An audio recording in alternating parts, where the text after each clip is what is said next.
I love that we can come to church and we can have a great worship experience and we can hear a great word. You know what? We love our children's ministry and what all of our children's workers do to teach our kids. But there's something about experiencing church together as a family. And so today we have our elementary students in here. We're excited about that. And we're going to have some fun with our service, but I don't want you to miss what God's trying to say in the midst of the fun. Because God's the author of fun, God's the author of creativity, but He also has a word He wants to speak to each of us this morning. So I ask you to listen with ears tuned to what the Holy Spirit would say to you. It's an honor and a privilege this morning to share with you guys. And I love that our church values our families. You know, there's some churches who they don't value children, and if you go to those churches, most of them don't have many children in their church. But this place, we value children. We value that next generation receiving what God has. And today's message is going to apply to every person in the room. So whether you're 7 or 70, there's something for you, and I believe you're going to hear what God has to say in a way that will relate to you. So listen up and pay close attention. Today, we're going to talk about connections. Will you stick that slide up there for me? You know, I love Legos. All right, some of you are closet Lego lovers. The rest of us were out in public, okay? And I have no shame in my name in saying that I've seen the Lego movie 3 times, okay? And I want to watch it again because it's totally awesome. But when I started thinking about connections, the first thing that came to my mind was Legos. And so this morning we're going to do something a little fun. I got a couple families that are going to come up here and help me. You guys come on up here and get ready. We're going to have a Lego building contest, all right? Now, when I was a kid, we kept our Legos in an ice cream bucket. That's what we did. My kids have a Lego head to keep their Legos in. Pretty fancy. All right. Now, here's the great thing about Legos. What you have to know is, the thing I loved about being a kid and having Legos was taking them out and pouring them all over the floor. Don't do that. I love taking them out, pouring them all over the floor. Those are your 2 buckets. These are your 2 buckets of Legos, okay? But what I loved about having Legos was when we were kids, there weren't all those, there were all these, you know, have these new like Lego packets that give you instructions of this is how you have to build this, and this is how you have to build that, put this piece there, and you put it together once, and what happens? At our house, it's up on a shelf, and we look at it and we go, oh, that's cool, but you never put it together again. See, when I was a kid, we had all these Legos, and you could build whatever you wanted, and you tore it all apart, and you started all over again. So we have these 2 father and son duos here, and we are going to give them about 5 minutes to make the most awesome Lego invention ever. Now, there are no instructions. We're not going to tell you what to build or how to build it. It's all on your creativity. You guys are going to work together. Are you ready? We have some music that's going to inspire you and help you through. And when the music starts, oh, look at that, look at this, good sports, all right? When the music starts, are you ready? When the music starts, you start building.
because now you're going to get ready to explain to everyone what you built, because it is awesome. Thank you.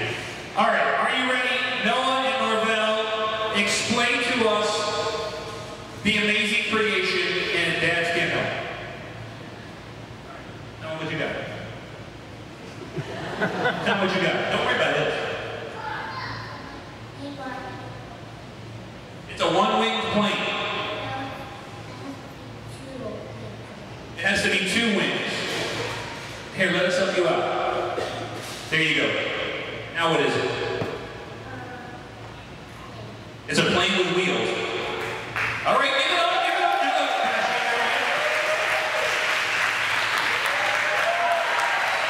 Come into a Lego store near you.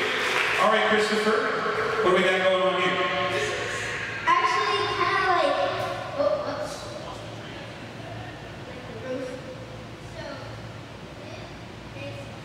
it's a Lego fort, and it flies. You have a flying Lego fort. Yeah. Give it up, give it up. All right, thanks guys, you did awesome. Leave your creations right there. We gotta move this so everybody can see it. All right, awesome, perfect. All right, thank you guys, way to go. You know what? Isn't that so much fun? Like, at our house, I've got 2 boys, 7 and 4. We invent all kinds of things. In fact, I brought my big Lego helper here with me today. Now, come on up here. Now, when we get together, what kind of challenges do we have with the Legos? Trying to find the bricks. Trying to find the bricks, and who can build the biggest tower? And who always wins? Let's try it again. I can do ice cream if you see me. Okay, who always wins? Yeah, awesome. You know what though? What a fun time. I can remember still when I was a kid, my dad getting down on the floor and dumping all the Legos out and us building all kinds of things. We built windmills and houses, and none of it looked cool. We weren't making it in Lego magazine or anything, but you know what? We made that connection, and that's what we're going to talk about today. Thanks, buddy. You can have a seat. He wore his fancy shirt today just so he could stand up here. Wasn't that awesome? Well, today I want to talk about connections. That's what the theme is. And Legos, all they are tiny little pieces that connect other little pieces together, right? And when they do that and you put it together, they can represent something amazing. God created each and every one of us to be a connection piece. We're to be connected to others. In fact, I have a picture today. Jay, can you put that picture of the Millennial Falcon up here? This is the largest Lego piece kit you could ever buy. It is 5,197 pieces. It'll cost you about $400. I'm just sticking with this. You know what I'm saying? But what would happen if you were to go and spend that much money on your Star Wars Lego kit and you got home and you were missing like 10 pieces? How many of you would just start crying? I would just cry. I wouldn't know what to do. You see, that piece isn't complete until every single piece is accounted for. And in our lives, that's true with our connections. God created each and one of us to have connections, and we're not complete until we're connected in all those areas. So today, Pastor Duran and I are going to look at some important connections. The first one I want to look at with you today is the family connection. The family connection. Now, you know, the concept of family has been established for a long time. In fact, the family was the first institution God created, wasn't it? In the beginning, God created Adam, and then Adam was alone, and God said it wasn't any good for him to be alone. Then who did he make bread? Eve. And he said, man, woman, together, family. God created the institute of family, but if you look over the last 20 years or so, the institution of family has been attacked probably more than any other institution. We're so confused about what a family really is these days. What does it mean to be connected to a family? Because we live in a broken world with broken people and their broken relationships. And we walk around going, what in the world is a family supposed to be? I got a picture for you. Some of you will remember this as the picture of family. Jay, you want to put that family in Some of you laugh because you know this guy, right? Man, I can remember as a kid watching reruns with the Bee, right? Leave It to Beaver was the epitome of the modern American family. Mom was the stay-at-home wife who took care of the family and cooked the dinner, and Dad went to work. And then there was the Beav and Wally, and they were always picking at each other and getting into trouble. But this was the picture of family. Some of you look at this picture and you're like, I have no idea what you're talking about. Go on YouTube, and YouTube Leave It to Beaver. Totally worth it. But this is the idea of family. A husband and a wife and 2 children. Now, I'm going to put this picture up here, and most of you will know who this is. Put this next picture up for me, Jake. How many of you guys have ever heard of the Modern Family? This is the hit TV show right now, where just about every alternative lifestyle is pictured. That's what we have to look at now and say that's the norm for family. I don't believe that that's what God intended. I believe He wants us to connect with our families in ways that we don't currently connect because we're listening to what society says we should do. So I've got a few tips for you and how to connect with your family better. I don't know about you, but I need some practical steps. I know it's important, but I need some practical steps from God's Word. So we're going to look at 5 quick tips of how to make better connections with our families. Get your pencil, get your iPhone out, write your notes down. It's going to be worth it. Are you ready? Tips to connecting with your family. Tip number 1, understand each other. Understand each other. 1 Peter 3:7 says, you husbands likewise live with your wives in an understanding way, as a weaker vessel, since she's a woman, and grant her honor as a fellow heir of the grace of life, so that your prayers may not be hindered. Husbands, we are specifically instructed to understand our wives. That's good stuff right there. That's good stuff, right? That whole movie's about what women want, or I don't even know what they're called, but that one movie where he's trying to figure out what it's like to be a woman. Man, we never understand what it's like to be a woman. But we're supposed to honor them and understand them. And some of you wives would go, I don't understand my husband either. I mean, football? Really? Soccer? Who wants to watch soccer? See, some of you wives are like, any idea what you're doing.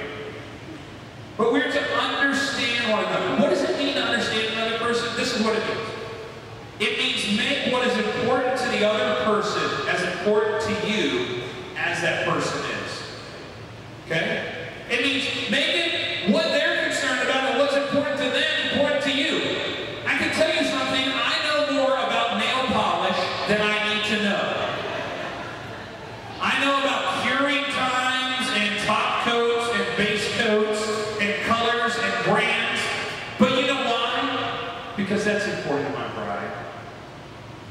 To understand somebody, you have to understand what's important to them. There's a story about a father who was not much of a sports fan, but had a son who was developing an interest in hockey. So one year, his father took his son to as many hockey games as he could. It cost him money and it cost him time, but it proved to be a strong bonding experience for them.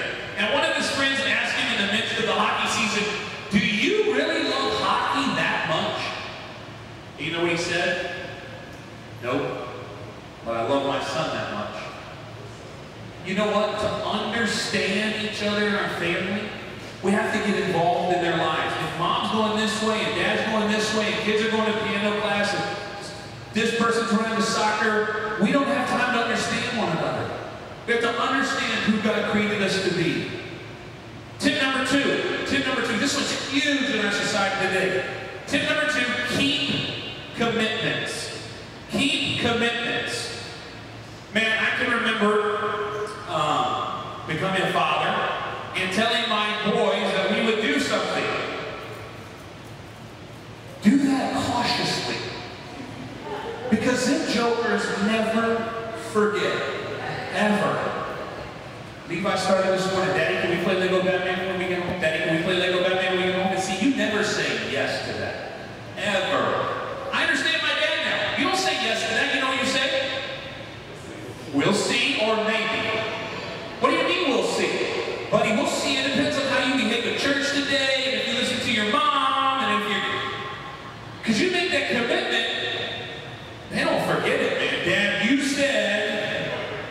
Dad, you promised, and that's a big deal. It's been said that we should be generous with praise, but cautious with our promises. We need to do everything possible, parents, to come through on the promises we make our kids. Spouses, you need to do everything you can to keep the promises you've made to one another. If you promised your wife you were taking her on a date, man, you take that woman on a date. And if you promised him you were going to make chocolate chip cookies, please make them chocolate chip cookies. Yeah. And an amen section in the back. It's keeping our commitments. It's keeping our promises to one another. It's honoring. It's teaching our children. It's teaching our family that what we say we're going to do is what we're going to do. Ecclesiastes 5, 4, and 5 says this. So when you make a promise to God, don't delay in following through, for God takes no pleasures in fools. Keep all the promises you make to Him. It's better to say nothing than to promise something that you don't follow through on. So we can figure out if it means that's what we're supposed to do with God. Shouldn't we do that with one another? When we make promises, shouldn't we follow through? When we keep our promises and our commitments, it builds trust. If I tell you I'm coming to your soccer game, and I don't show up at your soccer game, that breaks the trust that my child might have. If I tell my wife I'm going to be at a dinner that's important to her, and I choose to do something else, what have I done? I've broken that trust just a little bit. And it doesn't take long for that trust to deteriorate and for children and spouses to get upset and frustrated. So keep your commitments. Tip number 3, right? Show respect. Now, I was going to sing for you just a little Aretha, but I don't have that in. No, Bill said, thanks for respecting all of us. But you know what? Respect is not something that we just sing about. It's not something that we just laugh about. Respect is important.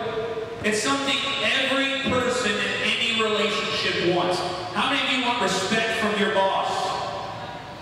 How many of you want respect from people that report to you? How many of us want respect from our spouses, our children, our friends? We want respect from all those relationships. It is what makes a relationship healthy. It's next to impossible to have a deep relationship unless you respect the person. Another word for respect is honor. Listen to what Romans 12:10 states. It states that as Christ followers, we are to take delight in honoring each other. We are to delight in honoring another person. It's not supposed to be a hassle or something to dread, like, oh my gosh, I have to respect my wife. That's not what it's supposed to be like. It's supposed to be something we're to delight in. Delight in honoring and respecting that person.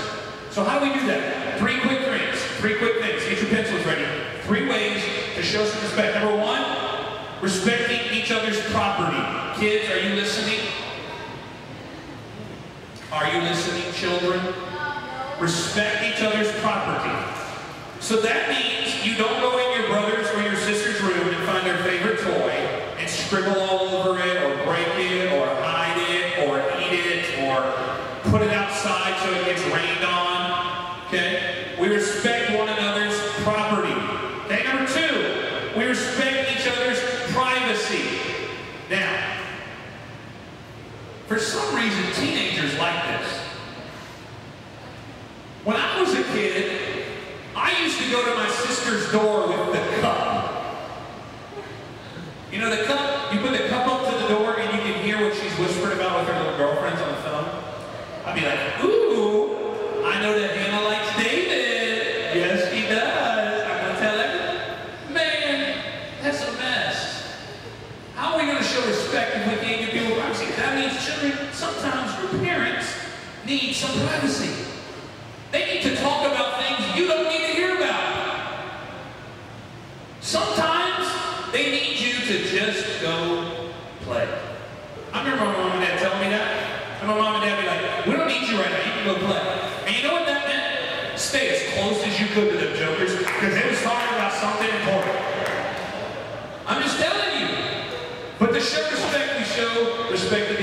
privacy. And the other thing is respect each other's time. That goes back to our commitments and our promises. Respect one another's time. Tip number 4, offer encouragement. Offer encouragement. You know, I don't see a lot of families doing this these days. But offer encouragement. 1 Thessalonians 5:11 says, therefore encourage one another and build each other up just as in fact you were doing. Here's how to encourage somebody.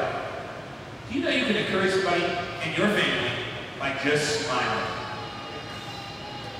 You know what? Sometimes it's easy to have that scowl on our face and to be upset or disappointed or frustrated. But don't underestimate the power of a smile. You know, another way to bring encouragement is with our words. Everybody say words. Someone said man doesn't live by bread alone, he also needs a little buttering up. Right? We all need somebody every once in a while to tell us when we do a good job. You know what I love? I've loved lately as your kids have been finishing up with school, and I love parents that snap all those pictures and put it on Facebook and tell the world how awesome their kids are. You know what? Our kids need to hear that. Our spouses need to hear how great they are at their job and how wonderful they are as a husband and a wife. Because you know what? The world's telling them the exact opposite. And if we don't build our family up, the world's going to tear it apart. And the last thing is pointing out the positive. Point out the positives. It's easy when you're in a close relationship like a family to always point out the negatives. Well, you do this and you do that and you don't do this and why don't you do that? But listen to this story. A reporter once asked Andrew Carnegie, one of the richest men in the world, why he hired 43 millionaires to work for him. Carnegie pointed out that those men were not millionaires when he hired them. The reporter then asked, how did you develop these men to become so valuable that you paid them so much money? Carnegie replied that people are developed the same way gold is mined. When gold is mined, several tons of dirt must be moved to get an ounce of gold. But you don't go into the mine looking for dirt. What do you go looking for? Gold. Start today to look for the gold in your wife, in your child, in your family. That's good. That's good. All right, tip number 5. This one's so important. I'm going to finish up. Tip number 5. Ask for and offer forgiveness. If you've been in a family any amount of time, you know everybody in that family messes up sometimes. But you know what, as a parent, I want to be able to tell my kids that and ask them for forgiveness. As a spouse, I want to be able to go to my wife and go, honey, I messed it up big time. Please forgive me. And you know what? Bitterness and grudges and anger drive a wedge in the relationship and the connection of our family. If we're going to stay connected as a family, we have to figure out how to say, I'm sorry and I forgive you. When we can do that, our family comes together. Colossians 3:13 states, bear with each other and forgive whatever grievances you may have against one another. Forgive as the Lord forgave you. That's how we build that connection. So we understand each other, we keep commitments, we give respect, we offer encouragement, and we freely give and ask for forgiveness. Pastor Duran's going to come down and finish up with the last 2 points.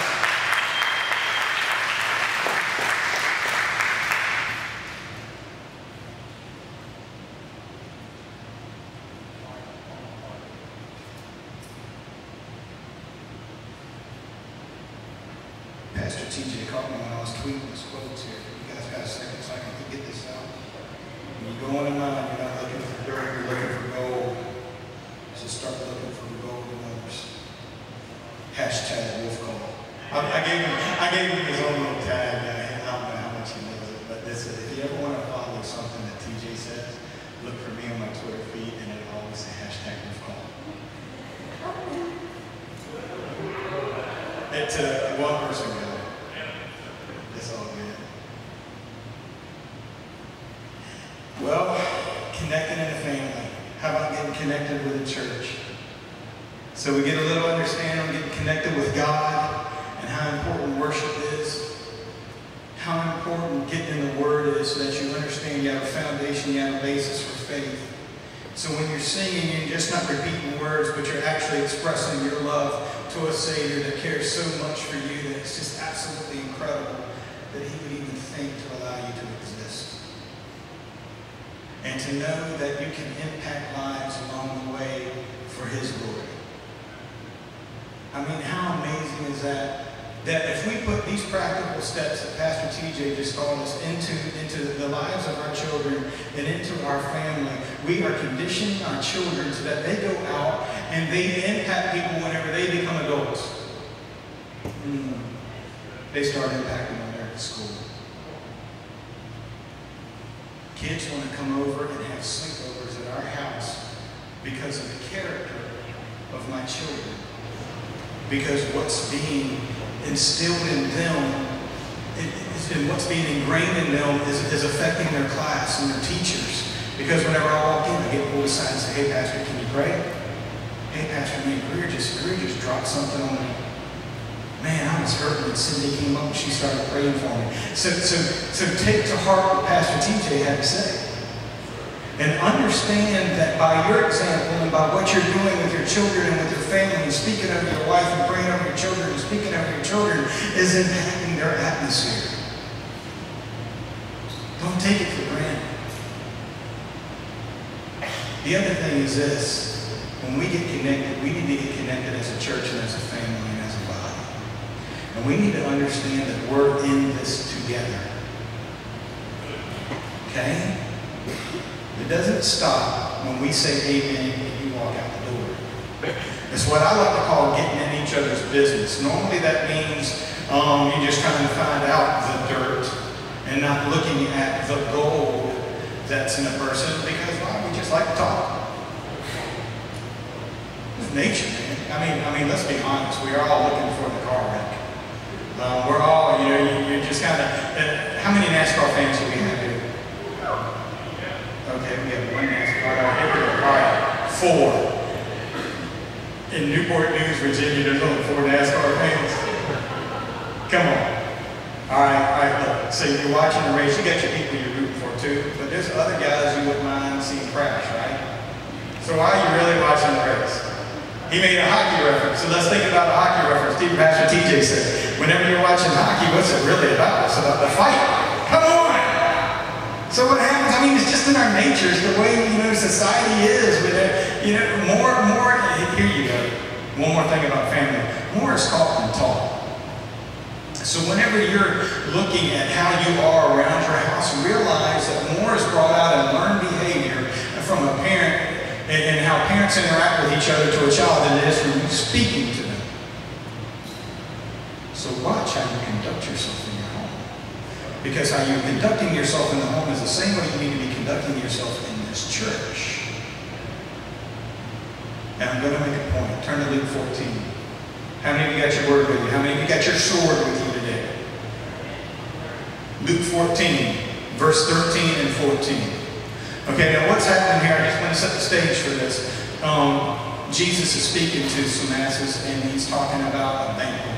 And he's talking about how important we need to be. Remember whenever I was talking about getting connected with God and how important it is to get connected with God, I was using an example of me being on a mountaintop or being encouraged up on a mountaintop. But I can't sustain those highs very often. And so real growth happens what? Normally at the lowest point and at the most humble point of your life. That's where you learn. So Jesus has a banquet, okay? And he's using an example of a guy that comes into the house to feast and to fellowship, which is the main way of getting connected in the body. If you really want to get connected in the body and understand what's going on with each and every person in the church, it's going to happen through one thing, and that's through fellowship. That is what is so awesome about Thursday night family night. There's a reason it's called family night, because you are a family. And so we get together and we fellowship and we get word and we get prayer and we get to interact with each other socially, and then we get to go and have desserts and we get to have, really cool and really awesome things. I would personally, for me, I'm going to try and twist Pastor Matt's arm. I like to see Thursday nights keep going. Because it's an awesome way of getting to know each and every person in this church to where you become concerned. Why? Because we're getting, thank you so much. And it came in an English accent. Connected. I love it. Okay, so there's a banquet. This guy comes into the banquet hall. And so what does he do? He wants to sit down and he wants to sit at the head of the table. He wants to be seen as important. And Jesus taught an absolutely incredible lesson at this point. He was like, why do you want to come up and be at the head and then have the host of the party come in and say, hey buddy, that seat's already taken. And then you have to go through the embarrassment of being moved to another side of the table. You guys ever had that opportunity? That ever happened to you? It's happened to this guy more than once. And you learn a painful lesson in that atmosphere to where you sit back and you go, okay. So now you get what Jesus is trying to say. But getting connected in the body is so much more important than that, because you start seeing a principle of Jesus to where if you start placing yourself as the least of these, then He will exalt you before man. I'm sitting here studying this, and I was reading through Pastor TJ's notes. He was so awesome. He gave me his part of the sermon, and I'm sitting there looking and I'm reading, and I'm going, my God, man, and how more am I ever going to be able to follow this up?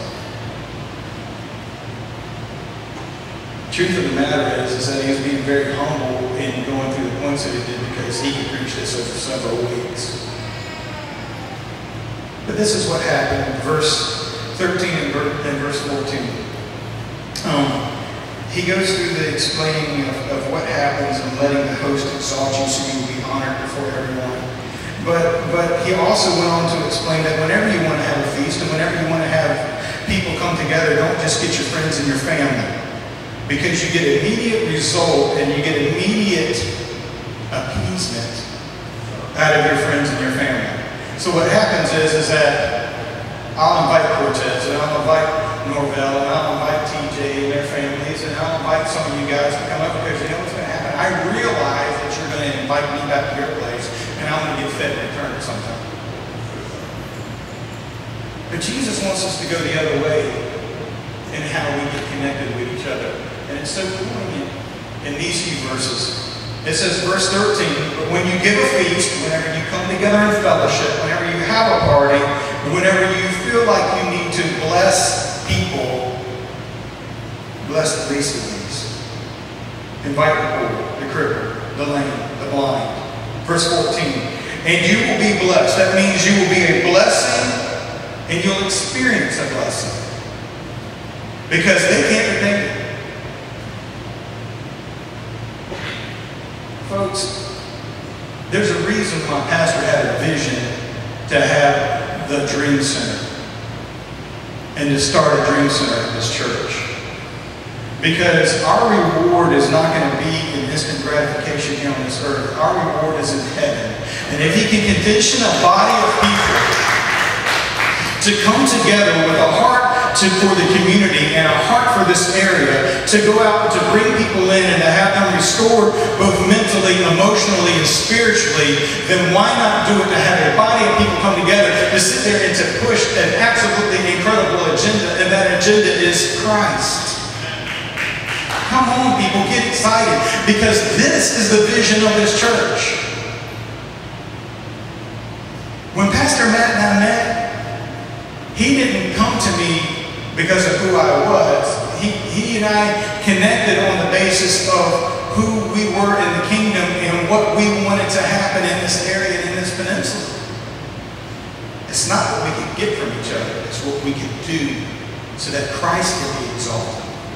Pastor TJ came on to run the Dream Center and be that extension of All Generations Church. It was because of the vision that he had for this area and this community in the peninsula.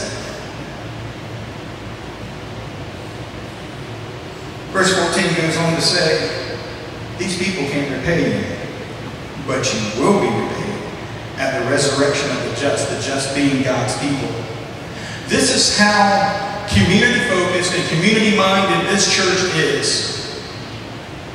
And I'm sure come staff meeting, and maybe you guys, if you could, can remind me of other things. I found 18 points of contact that this church already does to get involved in this community and this church to reach others for Christ. 18 points of contact. Now I'm going to need some help explaining this, because it can get overwhelming at times. I'm going to need some volunteers. And I was looking for Pastor Cartwright's door, because I just absolutely love picking on him. this kid. Is he hiding? There he is. Come on, son. Come on up here. Oh, yes. You. Isn't he awesome? Like he got his hands in his pockets. He has no idea what's going to happen right now. Let me tell you what happened the other day. The other day he comes to the church and I put him in a headlock. And it was gentle. He's fighting me right now because he doesn't know what's about to happen. But his sisters walked up. And I asked him, I said, should I squeeze harder or should I let him go? His sisters looked at each other and they went, he can let him go. Can you believe that? Now, if I would have put your sisters in the headlock, what would you have said? Let him go. Really? All right, this is what I want you to do. Here's my fun part. Pastor TJ had Legos. You're awesome. I'll take that back. 18 points of contact. That's a lot to do, and it can get very overwhelming for certain people. You know, to sit there and come up with 18 different points of contact. So every one of these balloons represents a different ministry or outreach of this church. Bam. Point of contact. AGC family night. Thursday nights. A personal faith. Because I believe it is very important for the body to get together. You'll hear me say it again. Getting in each other's business. It's not about gossip. It's about encouraging each other through life through Christ. That's what this is about. So here, you know what I want you to do? I want you to bounce it. I want you to keep going. You do that? You do that? Good luck. Because I almost dropped it right there. That's just one point. Let's get another point of ministry we have here. The AV team. What an incredible job that these guys do. Miss Betsy gets together and she gets graphics, works with Pastor TJ. She gets graphics together. It goes into the computer. Now we have guys over here that handle all our audio, visual, all our lights, all our sound, and they give up their time every Sunday to come in here at the crack of dawn to make sure everything's ready to go so that we look good as pastors and as speakers and as a worship team, so all the words are up there so that you can worship with us and follow along with us. What an incredible job that ABT does. Okay? There's another ministry. Keep it going. How amazing is this? He's doing great. Youth. What Pastor Cortez has done. What Pastor Brian has done. You're doing fantastic. Don't worry about staying in the light. You got to move around, move around. How about Pastor David coming on board now with you? Keeping it going, right? Come on, don't let it hit the ground. Do not stop. Don't let it hit the ground. Keep it going. You're doing a fantastic job. You see what this young man is doing? Encourage him, folks, because he's keeping it. Because he's not letting anything happen. All gym kids. How about the people that volunteer their time? Come on. Son, that's only great. Pastor TJ and Pastor Matt have to oversee all 18 of them, and they have to keep them going all the time because if something drops, someone's affected in the body. Come on, man. Just like that. You did all right.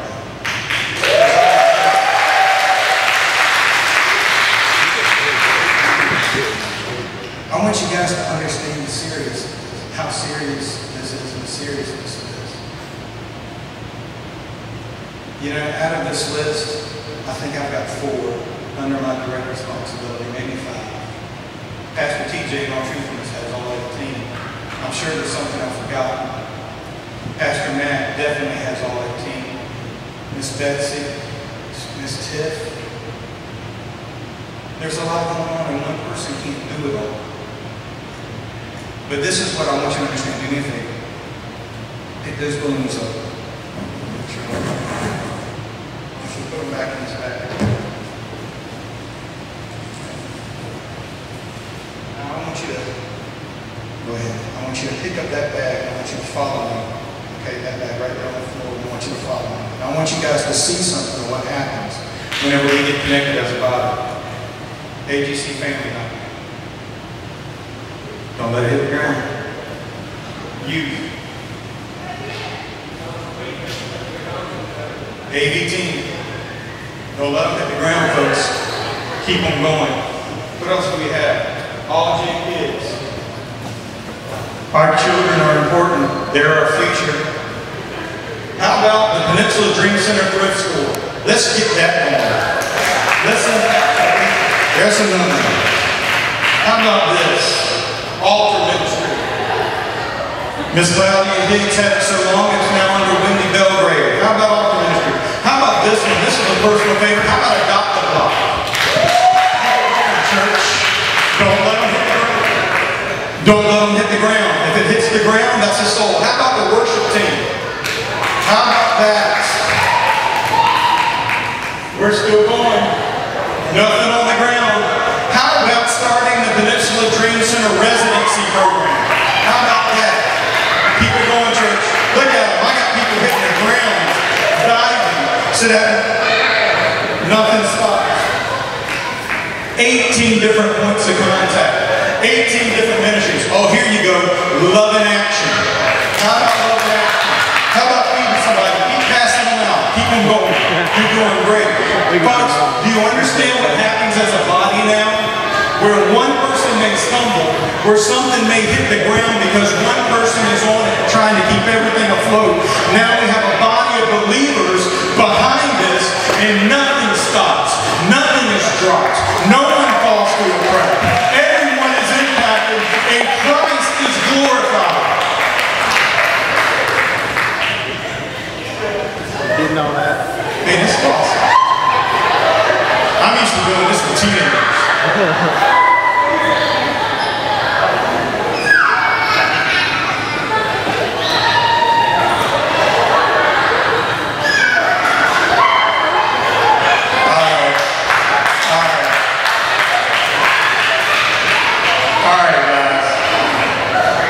Hold your balloons. You're awesome. You're very helpful. You can have your seat. Hold your balloons. Hold your balloons and I'll wrap it up. Now, we can always speak in terms of how important this ministry is for this area. Now let me bring it home. Do you realize how important you are to this ministry? When you get connected, lives are impacted, lives are changed for Christ. Not so we can sit at the head of the table, but that so Christ can take his rightful place at the head of the table. I can't encourage you enough to get involved. And I'll take this moment to say this. We do have a fit team, a first impression team we can do right afterwards. Shameless plug. Immediately after church at the cafeteria. I promise I'll only longer than 15 minutes. Because I want to get home and see my family too. You guys get it? Think about that for a moment. 18 points of contact. 18 ways for you to come together as a congregation and impact others and encourage each other. How absolutely incredible is that? I get pastors all the time that come to me and they say, Pastor, I got to talk to you. My number's just not there. Pastor, I got to talk to you. I don't know if we're going to make it. Man, people just aren't giving. First thing out of my mouth. What are you doing in your backyard? What are you doing in your community? Because until we get outward, until we get up in and outside the four walls of these church, people aren't truly going to be impacted for Christ. We can't stay in a closed mentality. You guys want to grow? You guys want to get bigger? You guys want to get... All right, let me put it this way. I don't want to bring it down to numbers. The only way to grow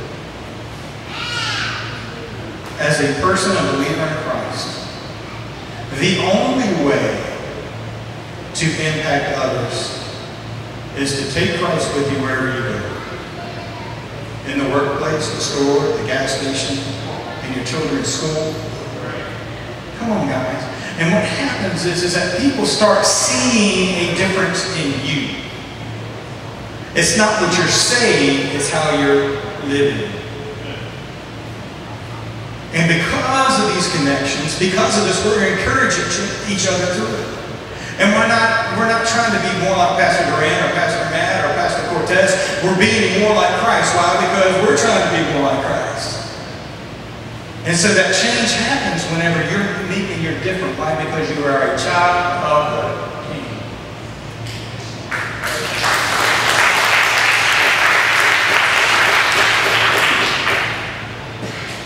Last night, 11:50 at night, my precious wife was sleeping, and I'm looking at replays of all the goals from the World Cup. Go USA. 5 o'clock today. Support your country. Come on. It's the World Cup. Come on.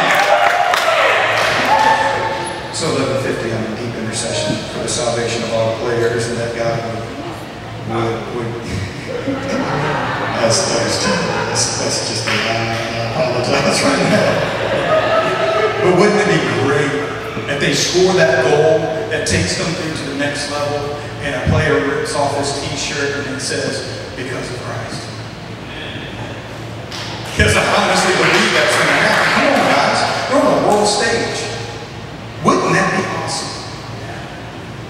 But anyway, I was meditating on connecting with God, because I'm going to be honest with you, I was just absolutely, my mind was blown when I started writing down everything this church does.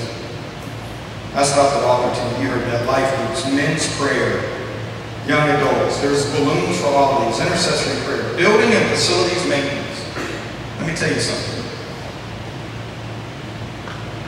If it wasn't for Pastor TJ, and I don't want to start naming people because I want to forget someone, I don't want anyone to be slighted, but Billy Weinrich, Glenn Watley, and all their friends, and anyone else that I haven't mentioned, please, I apologize.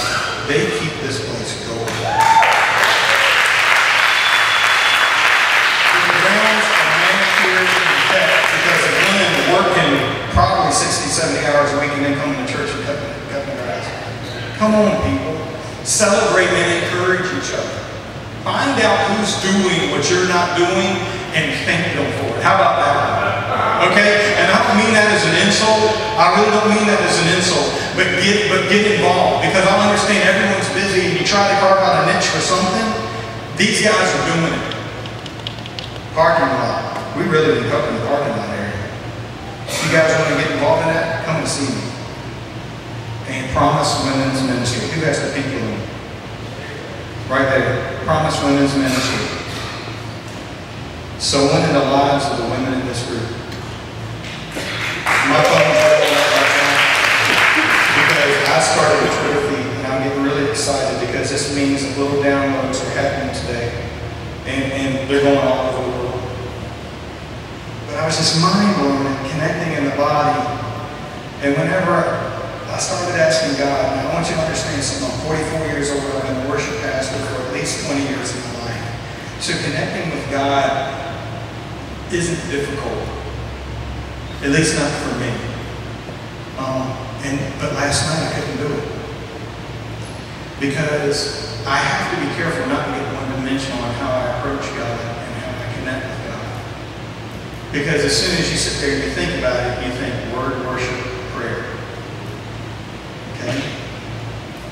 You know, getting in the Word, understanding who He is, building a scriptural foundation so that it builds your faith. And then that way you can sit there and pray and express this faith. And then whenever it comes down to it, God, no matter how hard it is, I'm just going to open up my mouth and I'm just going to tell you how much I love you and how much I want to be with you. And I couldn't get there last night, 11:51. And then God took me to a scripture, Matthew 25:45. And it probably, I can just imagine this conversation happening with Christ and with the crowd of people that surrounded Him, of wondering how they could get closer and wondering what they needed to do to make a difference.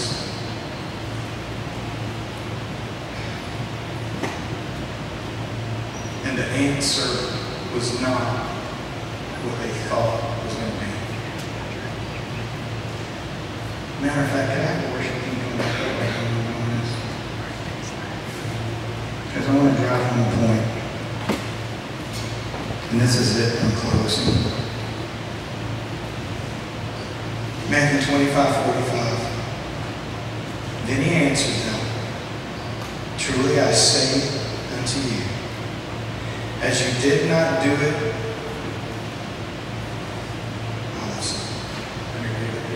as you did not do it to one of the least of these, you did it not unto me.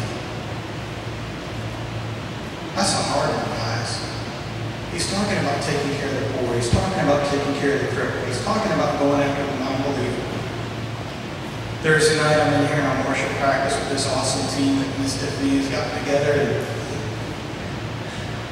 And we were telling stories of how Jessica, went to a church that asked if we could use the parking lot. And because of her appearance, she had a piercing, and I guess her tattoos were showing. She wasn't necessarily accepted by those people. And all I could think to myself was, God help us.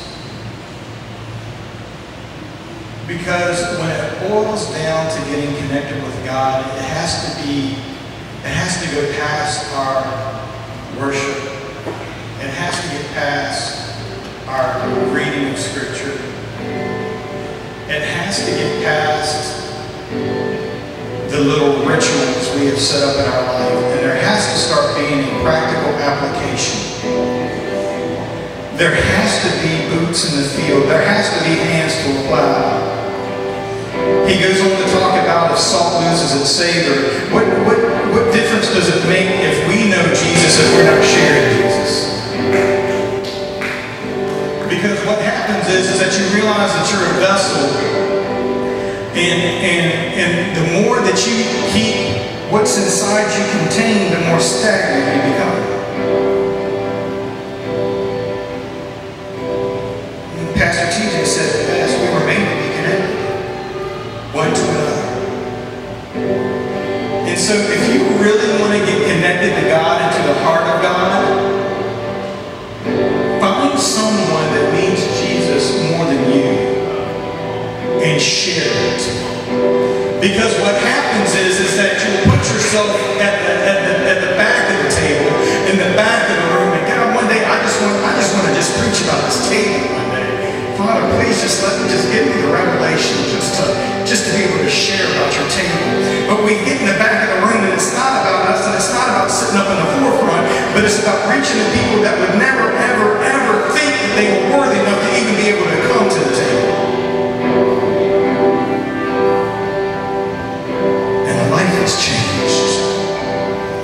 And pretty soon you're going to find out that the life that's being changed the most is you. Because every notion, every belief, every idea of what you thought it meant to be in the throne room of God goes away, because He just says, a shepherd's going to smell like sheep, and if you really want to know me and know my heart, you're going to have to get dirty too. So get connected. Get an understanding. This is the way I want to close today. I want families standing with families. I want arms around each other.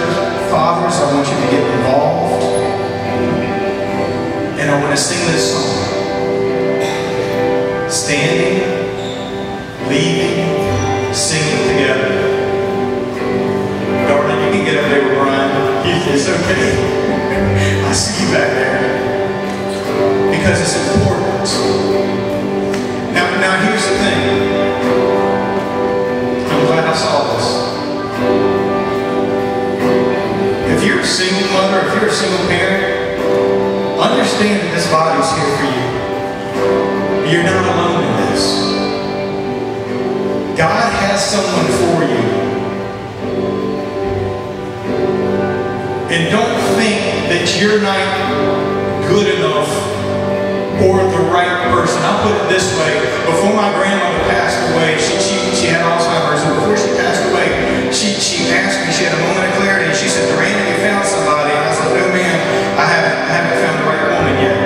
And she looked at me and she said, "Durant," she was like, "sometimes you got to be the right man in order to find the right woman." Well, I want you to know something, that God is conditioning a person and changing someone to be that right man for you, to be that right spouse for you. So relax. Relax. He has